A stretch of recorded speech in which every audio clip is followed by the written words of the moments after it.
नमस्कार, आर्य न्यूज देख रहे हैं आप। मैं हूं आपके साथ पल्लवी सिंह। रुक करेंगे इस वक्त की कुछ बड़ी खबरों की ओर।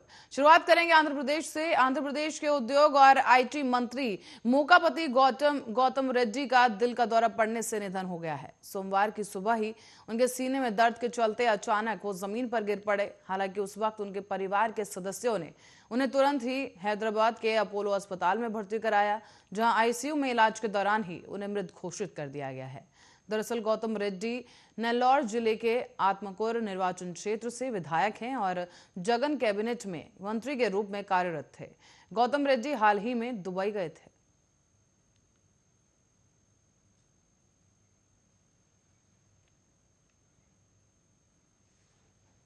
और यूपी चुनाव में तीसरे चरण का मतदान अब समाप्त हो चुका है, लेकिन राजनीतिक नेताओं की जुबान जंग तेज होती जा रही है। बात अब चुनावी बयानबाजी से आगे बढ़कर व्यक्तिगत हो गई है। एक दूसरे पर व्यक्तिगत टीका टिप्पणी का दौर शुरू हो गया है। अयोध्या के रुदौली विधानसभा में अपने प्रत्याशी का चुनाव प्रचार करने पहुंचे समाजवादी पार्टी के प्रमुख अखिलेश यादव ने सीधे तौर पर मुख्यमंत्री योगी आदित्यनाथ पर निशाना साधा।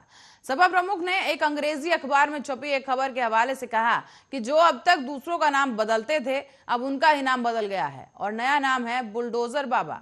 इसको लेकर अखिलेश यादव ने योगी आदित्यनाथ पर जमकर चुटकी ली।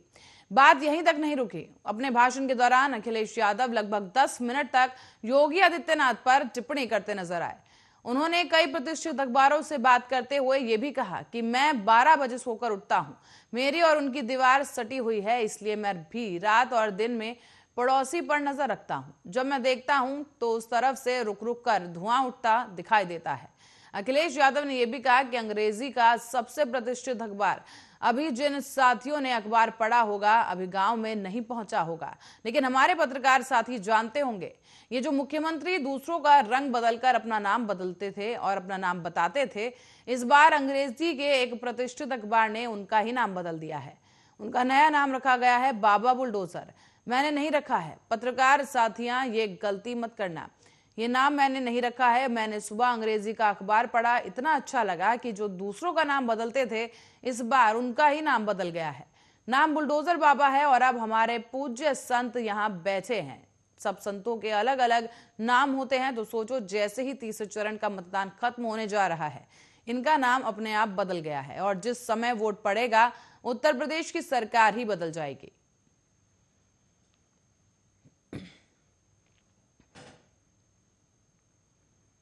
और यूपी विधानसभा के तीसरे चरण का मतदान रविवार को खत्म हुआ है। तीसरे चरण में कुल 61% मतदान किया गया और इससे पहले 2017 के चुनाव की बात करें तो इस दौरान इन 59 सीटों पर 62.21% वोटिंग हुई थी। लेकिन इस लिहाज से देखा जाए तो इस बार वोटिंग में 1.21% की गिरावट आई है। अब अगर एक और चुनाव पीछे जाएं तो 2012 में इन्हीं 59 सीटों पर 59.79% मतदान हुआ था, यानी कि 2017 में वोटिंग में 2.42% का इजाफा हुआ, जबकि इसके 5 साल बाद इस बार फिर से गिरावट देखी गई। यूपी में पहले फेज में वेस्टर्न यूपी की 58 सीटों पर मतदान हुआ था। इस दौरान 62.4% वोटिंग हुई थी। 2017 से इसकी तुलना करें तो तब तक इन 58 सीटों पर करीब 63.75% मतदान हुआ था, यानी इस बार 1.2% की गिरावट आई है। 2012 में वेस्टर्न यूपी की 58 सीटों पर 61.03% मतदान हुआ था। मतलब यह है कि 2017 में करीब 2% वोटिंग बढ़ी। यूपी विधानसभा चुनाव 2022 के दूसरे चरण की बात की जाए तो करीब 55 सीटों पर 64.42% मतदान हुआ। 2017 में इन 55 सीटों पर 65.53% वोटिंग की गई थी और पिछले चुनाव की तुलना में यह करीब 1.1% कम है।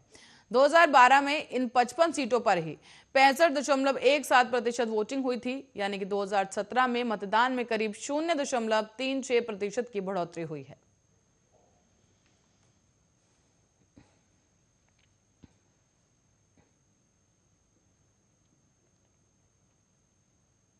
और यूपी की राजधानी लखनऊ के पीजीआई थाना क्षेत्र में एक महिला का शव मिलने के बाद सनसनी फैल गई है।